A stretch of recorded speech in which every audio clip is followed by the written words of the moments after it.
नमस्कार दोस्तों, मेरा नाम है आरजे गौरी और आप सभी का स्वागत है प्रोग्राम कम्युनिटी कलर्स में, जहां पर हम सुनते हैं देश भर से आ रही विकलांगता जगत से जुड़ी तमाम लेटेस्ट खबरें, जिनसे आप सेक्टर के बारे में रह सकते हैं अपडेटेड। दोस्तों, साथ ही साथ इस शो में हम सुनते हैं एक ऐसा नया सेक्शन जिसके तहत हम पढ़ते हैं Facebook updates from DEPWD MSJE department.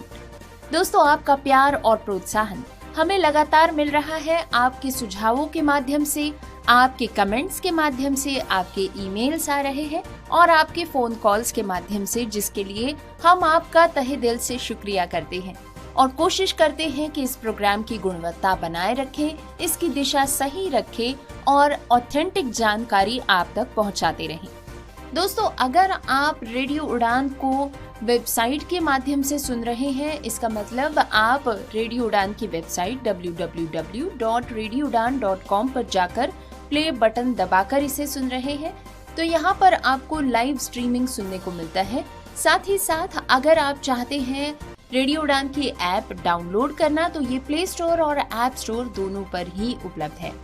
दोस्तों, थर्ड पार्टी प्लेटफॉर्म्स जैसे कि गूगल, एलेक्सा, ट्यूनिन और ऑनलाइन रेडियो वेबकास्ट साइट्स पर भी आप रेडियो उड़ान की लाइव स्ट्रीमिंग सुन सकते हैं। लेकिन अगर आप कहीं कोई प्रोग्राम मिस कर देते हैं तो घबराइएगा नहीं, बस YouTube पर जाएं और अपने फेवरेट प्रोग्राम के नाम के साथ रेडियो उड़ान टाइप करें और अपना मिस्ड एपिसोड सर्च करें। दोस्तों, हमारी पूरी कोशिश रहती है कि हम आप लोगों को रेडियो उड़ान से जुड़ी तमाम अपडेट्स टाइम पर देते रहें, जो कि हम साझा करते रहते हैं फेसबुक, इंस्टाग्राम और लिंक्डइन जैसे सोशल मीडिया के माध्यम से, जहां पर हमें आपकी ओर से खूब सराहना भी प्राप्त होती है।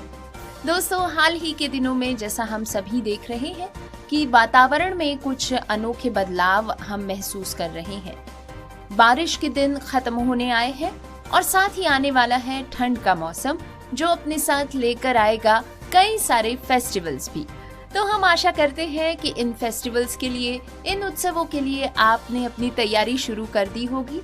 बहरहाल, वक्त हो चला है आपको डिसेबिलिटी सेक्टर से जुड़ी तमाम खबरों के साथ अपडेट करने का और आपको लेटेस्ट न्यूज के साथ अवेयर करने का।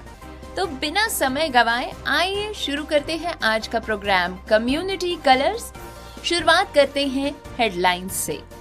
पूजा खेड़कर के IAS पद से हटने के बाद फर्जी प्रमाण पत्रों की और शिकायतें। लेंगे मुंबई के उल्लासनगर छड़ी घोटाले के जांच की एक रिपोर्ट। सुगम्य भारत ऐप के उपयोग में आ रही है गिरावट। NCPEDP बजाज फिनसर्व छात्रवृत्ति कार्यक्रम। अब दिव्यांगों को पेंशन लेने के लिए करना होगा ये काम, वरना अटक सकती है पेमेंट। पैरालंपिक्स है समावेशन का एक साधन, शिवानी गुप्ता। जम्मू कश्मीर में चुनाव कर्मचारी जा रहे हैं घर घर, होम वोटिंग हो रहा है पॉपुलर। CBFC ने सिनेमाघरों में पहुंच मानकों के कार्यान्वयन की घोषणा। NMC की संशोधित CBME दिशा निर्देशों पर आ रही हैं विकलांगता जगत से कई टिप्पणियां। जानेंगे स्मार्ट जूतों के बारे में।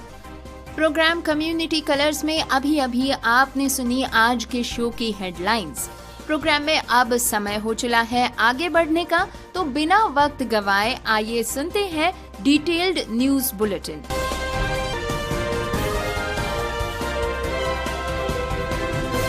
दोस्तों नमस्कार, आज की पहली खबर आती है निलंबित IAS अधिकारी पूजा खेड़कर की सेवा बर्खास्तगी को लेकर। दोस्तों, जैसा कि आप सभी जानते हैं कि इस केस के बारे में हम टाइम टू टाइम अपडेट्स आपको देते रहे हैं। इसी से जुड़ा एक अगला अपडेट है कि पूजा खेड़कर की सेवा बर्खास्तगी ने सिविल सेवा चयन प्रक्रिया के भीतर एक बड़े मुद्दे को उजागर किया है। सुश्री खेड़कर को IAS प्रोबेशन नियम 1954 के नियम 12 के तहत बर्खास्त किया गया था, लेकिन ऐसा लग रहा है कि उनके मामले ने कई सारे मुद्दे खड़े कर दिए हैं। उन्हें हटाए जाने के बाद से UPSC को अन्य उम्मीदवारों पर अपने प्रमाण पत्रों को गलत तरीके से प्रस्तुत करने का आरोप लगाने वालों की भी संख्या 30 से भी अधिक हो गई है। अब अगर आरोपों में सच्चाई है तो सख्त कार्रवाई की उम्मीद की जा रही है। चिंता का एक प्रमुख क्षेत्र है विकलांगता कोटे का दुरुपयोग, जैसा कि सुश्री खेड़कर के मामले में देखा गया, जिसने सरकार को इस तरह के दुरुपयोग को रोकने के लिए चर्चा शुरू करने के लिए प्रोत्साहित किया। इन मुद्दों को संबोधित करने के लिए कथित तौर पर कई बैठकें आयोजित की जा रही हैं, लेकिन दिलचस्प बात तो ये है कि लाल बहादुर शास्त्री राष्ट्रीय प्रशासन अकादमी यानी कि LBSNAA में सुश्री खेड़कर के कई बैचमेट्स को विकलांगता कोटे के उनके कथित हेर फेर के बारे में स्पष्ट रूप से पता था, लेकिन उन्होंने इसकी रिपोर्ट करने का फैसला नहीं लिया। भविष्य में इस तरह की चूक से बचने के लिए DOPT और LBSNAA दोनों ही इस तरह की चिंताओं को बेहतर ढंग से पहचानने और उनसे निपटने के लिए नए प्रोटोकॉल पर काम कर रहे हैं। अपनी ओर से UPSC ने भी धोखाधड़ी से निपटने के लिए अपने सिस्टम को अपग्रेड किया है। आयोग ने उम्मीदवारों के नाम को उनकी जन्म तिथि से जोड़कर नाम परिवर्तन का पता लगाने के लिए अपने सॉफ्टवेयर को बेहतर बनाया है, जिससे प्रयासों के बीच धोखाधड़ी को रोकने में मदद मिलेगी। ये कदम चयन प्रक्रिया के लिए बहुत जरूरी सुधार है। दोस्तों, अब खबर है मुंबई से। उल्लासनगर निगम द्वारा दिव्यांगों के लिए छड़ी की खरीद में भ्रष्टाचार हुआ है। आरोपियों को मीडिया के द्वारा उजागर किए जाने के कुछ दिनों बाद ही दिव्यांग व्यक्तियों के लिए राज्य आयुक्त प्रवीण पुरी ने जिम्मेदार लोगों की पहचान करने और उन्हें दंडित करने के लिए जांच का आदेश दिया। पुरी का आदेश, जिसकी एक प्रति मीडिया के पास है, उल्लासनगर आयुक्त को संबोधित है। इसमें कहा गया है कि उन्हें दिव्यांगों के लिए निर्धारित धन के उपयोग के बारे में शिकायतें मिली हैं। आदेश में संबंधित व्यक्तियों पर ध्यान केंद्रित करने और उनके खिलाफ सख्त कार्रवाई करने के लिए जांच करने के लिए कहा गया है।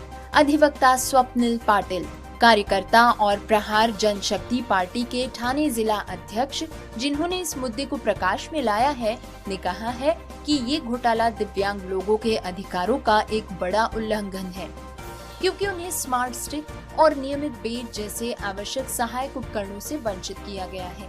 अधिकारी दिव्यांग लोगों को पर्याप्त सहायता प्रदान करने में विफल रहे हैं और इसके बजाय भ्रष्ट अधिकारियों को उनके लाभ के लिए निर्धारित धन का उपयोग करने की अनुमति दी। ये गंभीर अपराध है, जिसके लिए आपराधिक मुकदमा चलने और सजा की आवश्यकता है। वे आगे कहते हैं कि जांच निष्पक्ष और पारदर्शी तरीके से की जानी चाहिए और इसमें शामिल सभी लोगों को जवाबदेह ठहराया जाना चाहिए। दोस्तों, श्री पाटिल के अनुसार 2022-23 में बाजार में 1,500 से 3,000 रुपए में उपलब्ध 54 स्मार्ट वॉकिंग स्टिक्स को नगर निगम ने 12,900 रुपए प्रति यूनिट की दर से खरीदा, जबकि 84 नियमित छड़े, जिनमें प्रत्येक की कीमत 300 से 400 रुपए थी, को 8,200 रुपए प्रति यूनिट की कीमत पर खरीदा गया। आरोप लगाया गया है कि संबंधित ठेकेदार का कार्यालय दस्तावेजों में उल्लेखित पते पर पाया ही नहीं गया। उप नगर आयुक्त डॉक्टर सुभाष जाधव ने बताया कि निविदा प्रक्रिया पारदर्शी तरीके से आयोजित की गई थी। डॉक्टर जाधव ने आगे बताया कि ठेकेदार द्वारा प्रदान की गई स्मार्ट छड़ियों की गारंटी थी, लेकिन उन्होंने ठेकेदार के नाम पते के बारे में स्पष्ट जानकारी देने से इनकार कर दिया। दोस्तों, अब बात करते हैं एक विशेष ऐप की। जी हाँ, ये न्यूज है सुगम्य भारत ऐप के बारे में। विकलांगता न्याय आंदोलन के लिए महत्वपूर्ण सुगम्य भारत ऐप के उपयोग में गिरावट एक चिंता का विषय बनता जा रहा है। ये ऐप सामाजिक न्याय मंत्रालय के विकलांग व्यक्तियों के सशक्तिकरण विभाग द्वारा 2015 में शुरू किए गए सुलभ भारत अभियान IEC का हिस्सा है। सुगम्य भारत ऐप पर हाल के डेटा प्राप्त शिकायतों की मात्रा और उनसे समाधान दर में चिंताजनक गिरावट देखी गई। हालांकि ऐप ने शुरू में सुलभता के मुद्दों को संबोधित करने की क्षमता का प्रदर्शन किया था, लेकिन हाल के रुझान हितधारकों के लिए महत्वपूर्ण प्रश्न खड़े करते हैं, जिसमें विकलांग व्यक्तियों के सशक्तिकरण विभाग और विकलांग व्यक्तियों के लिए मुख्य आयुक्त शामिल हैं, क्योंकि वे ऐप और संबंधित सेवाओं को नया रूप देने पर विचार कर रही हैं। सुलभता विकलांगता न्याय आंदोलन और विकलांग व्यक्तियों के अधिकार अधिनियम 2016 के लिए महत्वपूर्ण है। पहुंच विकलांगता न्याय आंदोलन और विकलांग व्यक्तियों के अधिकार अधिनियम 2016 के लिए महत्वपूर्ण है। दोस्तों, आज इस प्रोग्राम के साथ जुड़े हुए उन लोगों के लिए जो ये नहीं जानते कि सुगम्य भारत ऐप क्या है, आइए इस पर बात करते हैं। सुगम्य भारत ऐप एंड्रॉइड और iOS उपयोगकर्ताओं के लिए एक क्राउड सोर्सिंग मोबाइल प्लेटफॉर्म है। ये नागरिकों को सुगम्यता से संबंधित मुद्दों की रिपोर्ट करने में सक्षम बनाता है। ये ऐप सुलभ भारत अभियान IEC का हिस्सा है, जिसे सामाजिक न्याय मंत्रालय के विकलांग व्यक्तियों के सशक्तिकरण विभाग द्वारा 2015 में लॉन्च किया गया था। दोस्तों, समान पहुंच सुनिश्चित करती है कि व्यक्ति इमारतों, सुविधाओं, कार्यक्रमों, सेवाओं, नौकरी के अवसरों और प्रौद्योगिकी का पूरी तरह से और आसानी से उपयोग, आनंद और भागीदारी कर सके। इसके लिए ये भी आवश्यक है कि सभी को, चाहे उनकी क्षमता कुछ भी हो, इन स्थानों और सेवाओं तक पहुंच में समान प्राथमिकता, सुरक्षा और सुरक्षा स्तर प्रदान किया जाए। दोस्तों, अब बारी है प्रोग्राम में NCPEDP बजाज फिनसर्व छात्रवृत्ति कार्यक्रम के बारे में जानने की। ये कार्यक्रम विकलांग छात्रों को उच्च शिक्षा प्राप्त करने के लिए सशक्त बनाता है। क्या आप जानते हैं, विकलांग छात्रों में से 1% से भी कम उच्च शिक्षा प्राप्त कर पाते हैं, लेकिन NCPEDP बजाज फिनसर्व इसे बदलने के लिए यहाँ मौजूद है। अपर्याप्त सहायता और संसाधनों के कारण कई होनहार छात्र पढ़ाई छोड़ने पर मजबूर हैं। ये एक ऐसा अंतर है जिसे हम अनदेखा नहीं कर सकते। इस अंतर को पाटने में मदद करने के लिए विकलांग लोगों के लिए रोजगार संवर्धन के लिए राष्ट्रीय केंद्र NCPEDP और बजाज फिनसर्व के समर्थन से NCPEDP बजाज फिनसर्व छात्रवृत्ति कार्यक्रम शुरू करने पर गर्व महसूस करता है। ये पहल उस प्रदेश और महाराष्ट्र में कक्षा 8 से आगे के विकलांग छात्रों का समर्थन करने के लिए डिजाइन की गई है, ताकि वे वित्तीय बाधाओं को दूर कर सके और अपनी शिक्षा जारी रख सके। विकलांग छात्रों को किन चुनौतियों का सामना करना पड़ता है? संसाधनों तक सीमित पहुंच। कई शैक्षणिक संस्थानों में आवश्यक बुनियादी ढांचे और सहायक उपकरणों की कमी होती है। वित्तीय बाधाएं, जैसे कि शिक्षा, परिवहन और विशेष उपकरणों की लागत अक्सर वहन करने योग्य नहीं होती। सहायता प्रणालियों की कमी। उचित मार्गदर्शन के बिना छात्र अलग-थलग और निराश महसूस कर सकते हैं। ये छात्रवृत्ति कैसे मदद करती है? ट्यूशन फीस को कवर करती है, लेकिन ये छात्रवृत्ति कैसे मदद कर सकती है? तो ये ट्यूशन फीस को कवर करेगी, सहायक उपकरण प्रदान करेगी, परिवहन सहायता भी प्रदान करेगी। छात्र, अभिभावकों और शिक्षकों के लिए कार्यशालाएं आयोजित की जाएंगी। तो देर किस बात की? आइए अभी आवेदन करें। अपना आवेदन जमा करने के लिए आपको एक लिंक के माध्यम से फॉर्म भरना होगा। दोस्तों, अपने नेटवर्क में इस अवसर को ज्यादा से ज्यादा साझा करें और अपनी विकलांगताओं के कारण कई बाधाओं का सामना कर रहे छात्रों की शिक्षा का समर्थन करने में मदद करें। दोस्तों, इस छात्रवृत्ति कार्यक्रम के बारे में किसी भी प्रश्न के लिए संपर्क करने हेतु संकोच न करें। आप ईमेल कर सकते हैं bfsp.ncpedp@gmail.com पर, या आप फोन के माध्यम से जुड़ सकते हैं। नंबर है 7303944839। दोस्तों, खबर उत्तर प्रदेश के फिरोजाबाद से। दिव्यांगजनों को मिल रही पेंशन को लेकर विभाग द्वारा एक नया अपडेट यहां पर जारी किया गया है, जिसके बाद दिव्यांगजनों के खाते में पेंशन लेने के लिए आधार कार्ड से जुड़ी जानकारी लिंक करना जरूरी होगा। इसकी जानकारी के बिना किसी भी दिव्यांग को खाते में पेंशन नहीं दी जाएगी। वहीं दिव्यांग जल्द से जल्द बैंक में जाकर आधार कार्ड और पासबुक की मैपिंग करा ले। इसके बाद ही उन्हें विभाग द्वारा पेंशन योजना का लाभ मिल सकेगा। दोस्तों, खबर जम्मू कश्मीर के चुनावों से। जम्मू कश्मीर में चुनावी प्रक्रिया ने एक नई दिशा ले ली है। पहले चरण का मतदान सफलतापूर्वक संपन्न होने के बाद अब दूसरे चरण के मतदान की तैयारियों में चुनाव आयोग ने तेजी लाते हुए एक विशेष अभियान शुरू किया है। इस बार आयोग ने घर घर जाकर मतदाताओं से मतदान करने का निर्णय लिया है, खासकर बुजुर्ग और विकलांग मतदाताओं के लिए। श्रीनगर में चुनावी ड्यूटी पर तैनात अधिकारी मतदाताओं के घर जाकर उन्हें वोट डालने के लिए प्रेरित कर रहे हैं। ये प्रयास उन लोगों के लिए विशेष रूप से महत्वपूर्ण है जिन्हें मतदान केंद्र तक पहुंचने में कठिनाई होती है। चुनाव आयोग ने ये सुनिश्चित किया है कि कोई भी मतदाता मतदान से वंचित न रहे। इस अभियान के तहत बुजुर्ग मतदाता की तस्वीरें सामने आई हैं। दोस्तों, न्यूज बुलेटिन इसी तरह जारी रहेगा, लेकिन एक छोटे से ब्रेक के बाद। हिडन वॉइसेस की तरफ से आप सभी का स्वागत। हिडन वॉइसेस, एक दृष्टि एक आवाज, और इसने पूरे भारत में दृष्टिबाधित और आर्थिक रूप से विकलांग बच्चों और वयस्कों को किताबों की दुनिया खोलकर सशक्त बनाने के लिए 1000 से भी अधिक छिपी हुई आवाजों को मिलाया है। 28 अप्रैल 2019 को देवी कृष्णा द्वारा स्थापित और सुश्री मैत्री राजदेव द्वारा सह संस्थापित हिडन वॉइसेस एक अद्वितीय रीडिंग चैरिटी है। देवी एक अनुभवी मनोचिकित्सक और काउंसलर है और ह्यूमन रिसोर्स मैनेजमेंट की एक दक्ष प्रबंधक है। देवी ने पूरे भारत के विभिन्न भाषाओं के स्वयंसेवकों को दृष्टिबाधितों के लिए ऑडियो किताब पढ़ने और बनाने के लिए तैयार किया है। एक भागीदार के रूप में श्री सुधीश पी और इसके अध्यक्ष के रूप में सुश्री सिंसी थॉमस के साथ हिडन वॉइसेस के अब कुल 1500 से भी अधिक इन हाउस पाठक है और ये JNU, पुणे और दक्षिण भारत स्थित कई क्लबों से जुड़ा हुआ है, जिसके चलते अब हिडन वॉइसेस के पास 3000 से भी अधिक पाठक है। इसमें सबसे छोटे पाठक 5 साल की उम्र से लेकर सबसे बड़े पाठक 82 साल के अनुभव वाले स्वयंसेवक है। पाठकों को उम्र और चुनी गई भाषा के अनुसार ग्रुप्स में बांट दिया जाता है।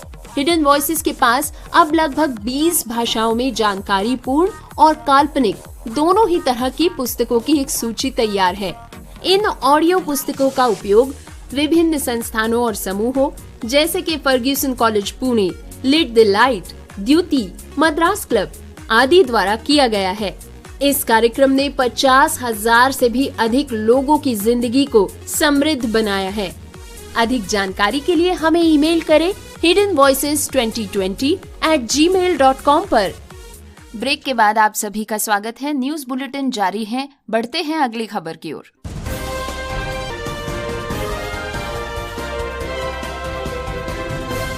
दोस्तों, आइए अब सुनते हैं एक खबर पैरालंपिक से रिलेटेड। जैसा कि हम सभी जानते हैं, हाल ही में पैरालंपिक प्रतियोगिता समाप्त हुई और इसके बाद से ही इसके बारे में कई चर्चे प्रिंट मीडिया और सोशल मीडिया पर देखे जा रही हैं। दरअसल GDI हब में वरिष्ठ समावेशी डिजाइन प्रबंधक शिवानी गुप्ता ने कहा है कि पैरालंपिक समावेशन का एक साधन बन सकते हैं। 1960 में रोम ओलंपिक के साथ आयोजित स्टोक मेडलविक खेलों के रूप में शुरू हुआ था, जिसमें 23 देशों ने 400 एथलीट 8 खेलों में प्रतिस्पर्धा करने के लिए भेजे थे। और हाल ही में हुए पेरिस में 2024 के ग्रीष्मकालीन पैरालंपिक में 150 देशों के 22 खेलों में 549 पदक स्पर्धाओं में लगभग 4400 क्रॉस डिसेबिलिटी एथलीट स्पर्धा कर रहे थे। इस लंबे विकास में कई मील के पत्थर थे, जिसमें तथ्य भी शामिल थे कि 2001 में अंतर्राष्ट्रीय ओलंपिक समिति और अंतर्राष्ट्रीय पैरालंपिक समिति ने एक बोली एक शहर के लिए एक ऐतिहासिक समझौता किया, जिसमें ओलंपिक की मेजबानी के लिए बोली लगाने वाला हर शहर संबंधित पैरालंपिक आयोजित करने के लिए भी बोली लगाता है। इसने प्रत्येक शहर में समावेशी बुनियादी ढांचे के विकास को बढ़ावा दिया, जहां पर ओलंपिक आयोजित किए गए थे। पैरालंपिक समाज को बदलने और समावेश को बढ़ावा देने में उत्प्रेरक रहे हैं। पैरालंपिक्स ने देश की सरकारों को विभिन्न तरीकों से विकलांग नागरिकों पर ध्यान केंद्रित करने के लिए प्रेरित किया है। जैसे कि बीजिंग में 2008 में पैरालंपिक खेलों ने चीन को अधिक समावेशी बना दिया, जिससे वो विकलांग व्यक्तियों के अधिकारों पर कन्वेंशन के पहले हस्ताक्षरकर्ताओं में से एक बन गया। कहा जाता है कि ब्राजील ने खेलों की तैयारी के दौरान रियो में सभी के लिए समावेशी नए कानून और नई परिवहन प्रणाली शुरू की। टोक्यो 2020 पैरालंपिक शहरी नियोजन ने जमीनी स्तर पर शहरी नियोजन और विकास को बढ़ावा दिया और नागरिकों के बीच विविधता के बारे में जागरूकता बढ़ाई। सभी मेजबान देशों में खेलों की तैयारी के दौरान पर्यटक स्थलों को सुलभ बनाना एक महत्वपूर्ण पहलू रहा है। पैरालंपिक ने पेरिस में ब्रिटिश राजदूत के निवास के दरवाजे खोले, जिन्होंने एक प्रेरणादायक बियॉन्ड स्पोर्ट पैनल और रिसेप्शन की मेजबानी की। निवासी टीम ने ऐतिहासिक निवास भवन को सुलभ बनाने के लिए कड़ी मेहनत की थी। ये पहली बार था जब प्रवेश द्वार पर रैंप के साथ रेड कारपेट का अनुभव भी किया गया। दोस्तों, खबर नई दिल्ली से। सिनेमा घरों जैसे सार्वजनिक स्थानों पर विकलांग व्यक्तियों के लिए सिनेमा को समावेशी बनाने और पहुंच को बढ़ावा देने के उद्देश्य से पहुंच मानकों को लागू किया गया है। सूचना और प्रसारण मंत्रालय MINB ने मार्च में दिशा निर्देशों को अधिसूचित किया था। दिशा निर्देशों के अनुसार निर्माता को अनिवार्य रूप से फीचर फिल्मों की एक अलग प्रति विकसित करनी होगी, जिसमें ऑडियो विवरण, ओपन या क्लोज्ड कैप्शनिंग और उनकी समझ के लिए भारतीय सांकेतिक भाषा व्याख्या की गई होगी। सभी फीचर फिल्में जिन्हें एक से अधिक भाषाओं में प्रमाणित किया जाना है, उन्हें श्रवण बाधित और दृष्टि बाधित व्यक्तियों के लिए कम से कम एक एक्सेसिबिलिटी फीचर प्रदान करना आवश्यक होगा, यानी कि क्लोज्ड कैप्शनिंग या ओपन कैप्शनिंग और ऑडियो विवरण। सूचना और प्रसारण मंत्रालय ने इन दिशा निर्देशों के कार्यान्वयन के लिए प्रभावी तिथि 15 सितंबर 2024 निर्धारित की थी। केंद्रीय फिल्म प्रमाणन बोर्ड CBFC ने सोमवार को घोषणा की कि ई सिने प्रमाण में एक्सेसिबिलिटी स्टैंडर्ड्स मॉड्यूल को निर्धारित समय सीमा यानी कि 15 सितंबर 2024 के अनुसार सफलतापूर्वक लागू कर दिया गया। CBFC ने कहा कि आवेदक अब दिशा निर्देशों में निर्दिष्ट श्रवण और दृष्टि बाधित लोगों के लिए आवश्यक एक्सेसिबिलिटी सुविधाओं के साथ अपनी फिल्मों के लिए आवेदन जमा कर सकते हैं। मंत्रालय ने कहा है कि ये पहल दिव्यांग व्यक्तियों के अधिकार अधिनियम 2016 के अनुरूप है, जो फिल्मों तक पहुंच सहित सूचना और संचार में सार्वभौम पहुंच और समावेशन को बढ़ावा देने के लिए सरकारी कार्रवाई को अनिवार्य बनाता है। दोस्तों, हाल ही में NMC के संशोधित CBME दिशा निर्देशों पर विकलांगता जगत तथा LGBTQIA+ की ओर से कई टिप्पणियां आ रही हैं। एक्टिविस्ट डॉक्टर सत्येंद्र सिंह ने भी बताया कि हाल ही में राष्ट्रीय पात्रता सह प्रवेश परीक्षा यानी कि नीट में विकलांग उम्मीदवारों को योग्यता के आधार पर खारिज किया जा रहा है।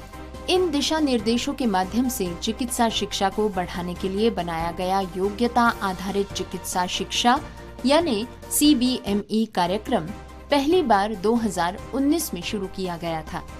Bachelor of medicine, bachelor of surgery, MBBS पाठ्यक्रम से संबंधित इन दिशा निर्देशों को इस साल 31 अगस्त को संशोधित किया गया। पिछले महीने राष्ट्रीय चिकित्सा आयोग NMC द्वारा इन दिशा निर्देशों को फिर से पेश किए जाने से स्नातक और स्नातकोत्तर मेडिकल छात्रों के बीच विवाद छिड़ गया। विकलांग लोगों ने आवाज उठाई है, पुनः प्रस्तुत दिशा निर्देशों के बारे में महत्वपूर्ण चिंताएं जताई है। हालांकि इस तीसरे संशोधन को चिकित्सा समुदाय के एक वर्ग की आलोचना का सामना भी करना पड़ रहा है।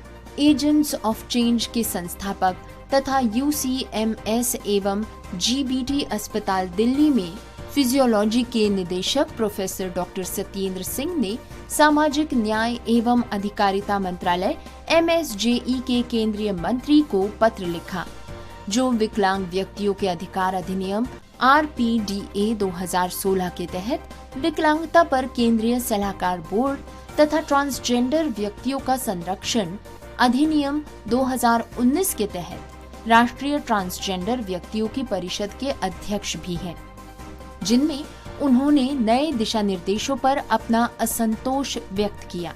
उन्होंने पत्र में कहा है कि फिर से वही सवाल बन रहा है, संचार। जब कोई विकलांग व्यक्ति आता है तो कोई कैसे संवाद करता है। उन्होंने आउट पेशेंट सेटिंग्स में विकलांग व्यक्तियों के साथ संचार के बारे में चिंता भी जताई। दोस्तों, अब खबर सुनते हैं स्मार्ट जूतों के बारे में। स्मार्ट जूते चोट और ठोकर लगने से बचाएंगे, दिव्यांगों को दिखाएंगे रास्ता। धीरे धीरे सब कुछ स्मार्ट हो रहा है। अब जूते भी स्मार्ट आ चुके हैं। ये जूते लोगों को ठोकर या कहीं चोट लगने से बचाते हैं। इन स्मार्ट जूतों को खास तौर पर दिव्यांग लोगों के लिए तैयार किया गया है। ये उनके लिए यूजफुल साबित होंगे। जिन्हें कम दिखाई देता है या फिर दिखाई नहीं देता, उनके लिए ये काफी यूजफुल है। दोस्तों, दरअसल दिव्यांग लोगों के लिए इनोमेक नाम के स्मार्ट जूते तैयार किए गए हैं। ये वाटरप्रूफ अल्ट्रासोनिक सेंसर के साथ आते हैं। जब भी इन जूतों के आगे कोई रुकावट या कोई बड़ा पत्थर आदि आता है तो ये वाइब्रेशन पैदा करते हैं, जिसके जरिए अलर्ट दिया जाता है। इन सिग्नल्स की मदद से दिव्यांग अपना रास्ता बदल सकते हैं या फिर रुक सकते हैं। ऐसे में वो चोट आदि से खुद को बचा सकते हैं।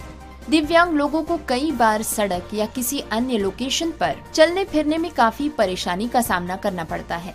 वे अक्सर किसी सामान से टकरा जाते हैं। दिव्यांग लोग कई बार आसपास मौजूद सामान से टकराते हैं। ये चोट कई बार गंभीर भी साबित हो सकती है, जिनमें उनका खून भी निकल आता है। इन जूतों को टेक इनोवेशन नाम की एक कंपनी ने तैयार किया है। कंपनी ने कहा है कि ये स्मार्ट जूते रुकावट का सामान आने पर 10 फीट दूर से ही अलर्ट देने लगते हैं। इस अलर्ट और साउंड को सुनकर इसको पहनने वाले सावधान हो जाते हैं। इसके बाद वो रुक जाते हैं या फिर वे रास्ता बदल देते हैं। दोस्तों, अब वक्त हो चला है प्रोग्राम के नए सेक्शन की ओर बढ़ने का, जिसका नाम है DEPWD MSJE Facebook updates. Department अपने पहली फेसबुक अपडेट में साझा करते हैं दिव्य कला मेला के बारे में। दिव्य कला मेला 2024 के 19वें संस्करण का विशाखापत्तनम में अनावरण किया गया, जिसमें दिव्यांग कारीगरों की असाधारण प्रतिभा का जश्न मनाया गया। माननीय राज्यपाल S. अब्दुल नजीर ने कार्यक्रम का उद्घाटन किया और केंद्रीय सामाजिक न्याय एवं अधिकारिता मंत्री डॉक्टर वीरेंद्र कुमार ने कार्यक्रम की शोभा बढ़ाई। Shri Bharat MP Lok Sabha, Shri G. Baburao MP Rajya Sabha और अन्य गणमान्य व्यक्ति भी इस समय उपस्थित थे। विशाखापत्तनम में आयोजित दिव्य कला मेले में पहले दिन की मुख्य बातें थी press conference. Doctor Virendra Kumar ने मंत्रालय के दोनों विभागों की 100 दिन की उपलब्धियों पर प्रकाश डाला। दूसरी थी स्वच्छता शपथ। सभी गणमान्य व्यक्तियों ने स्वच्छता शपथ में भाग लिया। तीसरी, रियायती ऋण NDFDC योजनाओं के तहत 10 दिव्यांग लाभार्थियों को 40 लाख रुपए वितरित किए गए। चौथी, सहायक उपकरण HPCL, गेल, IOCL और कोरोमंडल इंडिया लिमिटेड के CSR समर्थन से वितरित किए गए। दिव्य कला मेले में अपने भाषण के दौरान राज्यपाल नजीर ने दिव्यांग कारीगरों को सशक्त बनाने के लिए मेले की प्रशंसा की।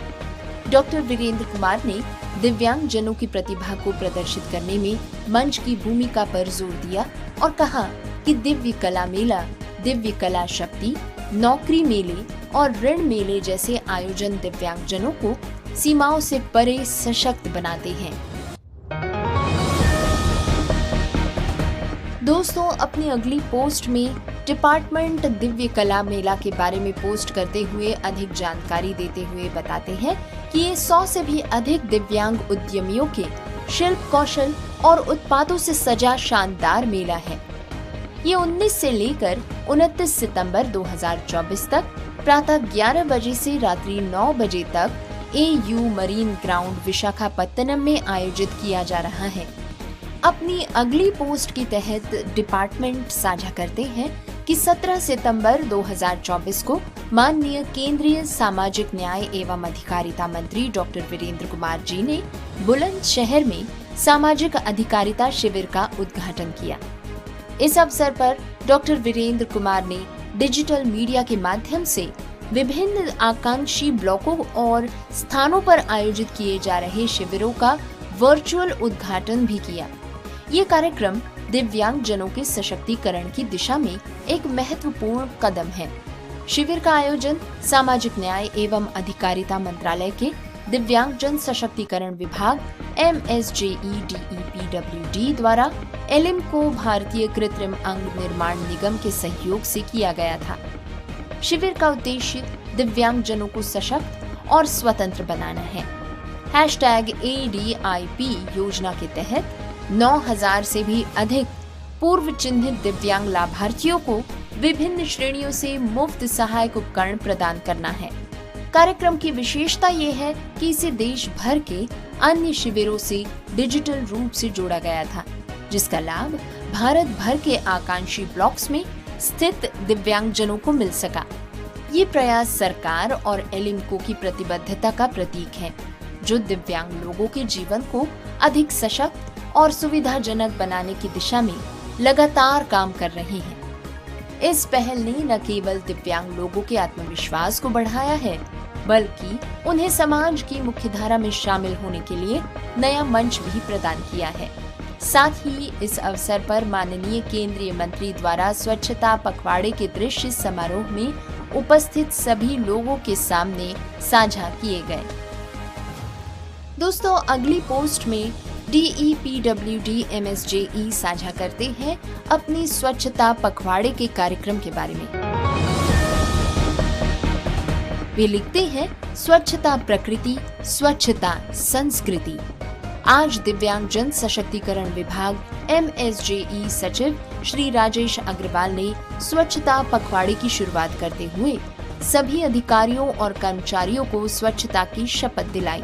सचिव श्री अग्रवाल ने कहा कि हमें याद रखना होगा कि स्वच्छता केवल एक अभियान नहीं है, बल्कि हमारी जिम्मेदारी है। आइए अब हम सब अपने आसपास की सफाई रखें और इस अभियान को जन आंदोलन बना दें।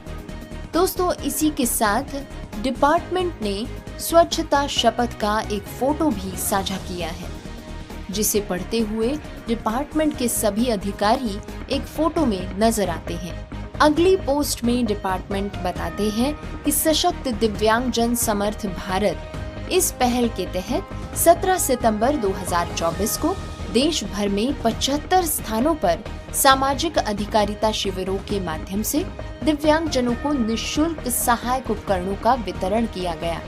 हजारों लाभार्थियों को 70 से भी ज्यादा आकांक्षी ब्लॉक्स व 5 अन्य जगहों पर सहायक उपकरणों का मुफ्त वितरण किया गया। खर्चे का पूरा वहन भारत सरकार द्वारा किया गया। शिविरों में नए लाभार्थियों के लिए भी रजिस्ट्रेशन की सुविधा उपलब्ध थी। दोस्तों, आपको बता दें कि आज तक 16,000 से भी अधिक शिविरों में 29 लाख से भी ज्यादा लाभार्थियों को सहायक यंत्र और उपकरण वितरित किए जा चुके हैं। साथ ही 6,793 से अधिक कॉक्लियर इम्प्लांट सर्जरियां भी की गई हैं। दोस्तों, डिपार्टमेंट की अगली पोस्ट है हिंदी कार्यशाला के उद्घाटन के बारे में। PDU के राष्ट्रीय दिव्यांगजन संस्थान में आयोजित हिंदी कार्यशाला का उद्घाटन सामाजिक न्याय एवं अधिकारिता मंत्रालय के सचिव श्री राजेश अग्रवाल ने किया। उन्होंने कहा कि इस प्रयास से न केवल सरकारी कामकाज सरल और सुलभ होगा, बल्कि कार्यशाला सभी कर्मचारियों के लिए अत्यंत लाभकारी भी होगी। कार्यक्रम में संस्थान के निदेशक डॉक्टर जितेंद्र शर्मा सहित अन्य अधिकारी मौजूद थे। इस सम्मेलन में सरकारी कामकाज में हिंदी के प्रयोग को बढ़ावा देने की दिशा में महत्वपूर्ण चर्चा भी की गई। सम्मेलन के कई दृश्य फोटो के माध्यम से DEPWD MSJE ने फेसबुक पेज पर साझा किए हैं, जिसमें डिपार्टमेंट के तमाम अधिकारी हिंदी भाषा के महत्व पर गौर करते हुए, इस पर चर्चा करते हुए तथा भाषण करते हुए नजर आते हैं। विशिष्ट दिव्यांगता पहचान पत्र भारत सरकार की पहल के तहत अपनी अगली पोस्ट में डिपार्टमेंट साझा करते हैं कि ये भारत सरकार की पहल है जो दिव्यांग व्यक्तियों को सशक्त बनाने की दिशा में एक महत्वपूर्ण कदम है। ये न केवल पारदर्शिता और दक्षता सुनिश्चित करता है, बल्कि दिव्यांगों के लिए लाभ प्राप्त करने की प्रक्रिया को भी आसान बनाता है। रियायती ऋण, मुफ्त शिक्षा, सहायक उपकरण और छात्रवृत्ति से लेकर जीएसटी रियायतों और राज्य विशिष्ट योजनाओं तक यूडीआईडी कार्ड कई संभावनाओं के द्वार खोलता है। ये पहल दिव्यांग लोगों के लिए एक समावेशी और सशक्त भविष्य प्रदान करती है, जहां वे देश भर में व्यापक समर्थन और सुविधाओं का लाभ उठा सकते हैं। तो दोस्तों, ये था आज का DEPWD MSJE Facebook update section. मैं हूँ आरजे गौरी और आप इस वक्त सुन रहे हैं programme community colours on radio Udaan. दोस्तों, इस सेक्शन से जुड़े आपके सुझाव हमें लगातार मिल रहे हैं और हम कोशिश कर रहे हैं कि हमारी इस प्रस्तुति में हम सुधार ला सके, जिसके लिए हम आपका तहे दिल से शुक्रिया करते हैं। दोस्तों, आज का ये DEPWD सेक्शन तथा कम्युनिटी कलर्स प्रोग्राम आपको कैसा लगा, इसके बारे में हमें जरूर लिखें। आप हमें ईमेल कर सकते हैं या फिर आप हमारे लिए कमेंट लिख सकते हैं YouTube पर कम्युनिटी कलर्स शो के लेटेस्ट एपिसोड के नीचे। तो दोस्तों, इसी के साथ आपसे विदा लेते हुए, लेकिन रुकिए, प्रोग्राम यही खत्म नहीं होता। जाते जाते एक बार फिर से सुनते हैं प्रोग्राम की हेडलाइंस।